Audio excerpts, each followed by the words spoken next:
Hello and welcome back to another House of Wyvern video. I wanted to get this out for Halloween. Unfortunately, I was not feeling too well around that time, so better late than never, I guess. So this is I wouldn't say a ghost story per se, more like a folklore tale of the time. So let's get started. In the 1600s, in what was then a small village or hamlet which later became Camden Town, a girl was born named Ginny or Jenny Bingham, the only child to a brickmaker, Jacob Bingham, who of whom was from Kentish Town, which then also was a small village outside of London. Her mother was Scottish and had met her father during his time in the army, serving in Scotland. Upon finishing his military service, Jacob and his now wife returned back to Camden to continue in his business of brickmaking. Many years later, at around the age of 16, Jenny became pregnant by her then boyfriend with the nickname Gypsy, his real name being Georgie Colter. Her father, being in the trade he was, built them a cottage on some unworkable land. And that site is in fact now where the Camden tube station is, and if you know anything about London and the tube stations and the underground, there are countless ghost stories across London. However, some argue the actual location of Jenny's home was across the road at the World's End pub, a favourite pub of alternative folk and a gig venue well known throughout the country. Unfortunately for Jenny, her new husband was accused of stealing sheep in Holloway and was tried at the Old Bailey and hung in Tyburn, most likely using the infamous Tyburn tree. Jenny's next relationship was with a man named Darby. Unfortunately for her, he was soon revealed to be a drunk. The relationship soon became sour and rife with spiteful arguments and violence. Jenny, at the end of her tether, sought advice from her mother.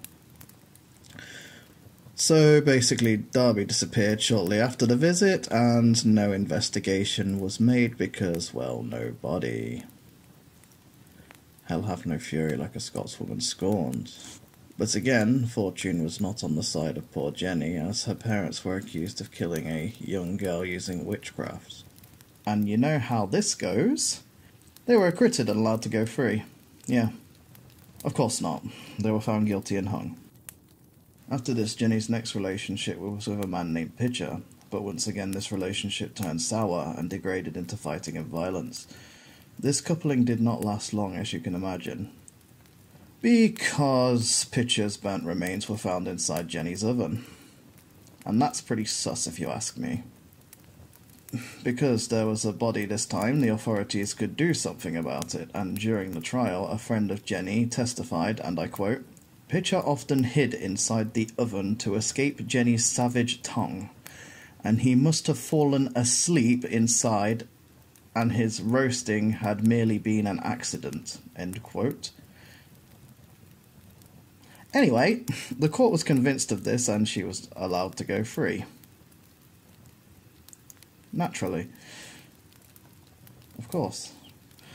Unfortunately for Jenny, after this escape from the noose, her already falling reputation was ruined by the court case, and she only left the house at night, and the folk of the town questioned how she got by financially, because they never saw her leave the house or have a form of work or income. Through this time she'd gained the nicknames Mother Damnable, Mother Redcap, due to her hat, and the Shrew of Kentish Town. Her next lover came to her during the English Civil War by a man being pursued, begging for shelter, after knocking at her door late one night. This man, a thief, turned out to be quite wealthy. But again, this relationship was filled with fallouts and anger, and after many years together, the thief also passed on. I also want to add that the famous thief Moll Cutpurse also stayed with Jenny and her lover during this period, but I want to advise you all to look up Moll Cutpurse because she is quite an amazing character. The village suspected poisoning in regards to her most recent lover's death, but no evidence was discovered and the prospects of the case were dropped. It was around this time that rumours of Jenny dabbling in the black arts came about. Alone, except for her companion, a protective black cat, she made a living by telling fortunes and creating medicines. Unfortunately, the village would blame anything that went wrong on her and would gather to shout and berate her. She would in kind retort with screeching at the crowd, and the mob would run away at the sight of her kitty companion. Jenny passed away in around 1680. Her stiff body was discovered beside her fireplace, a teapot containing a herbal brew bubbling over the fire. Apparently someone had decided to let the cat try the brew for some reason, and the poor cat's hair fell out and passed away 2 hours later. As you do.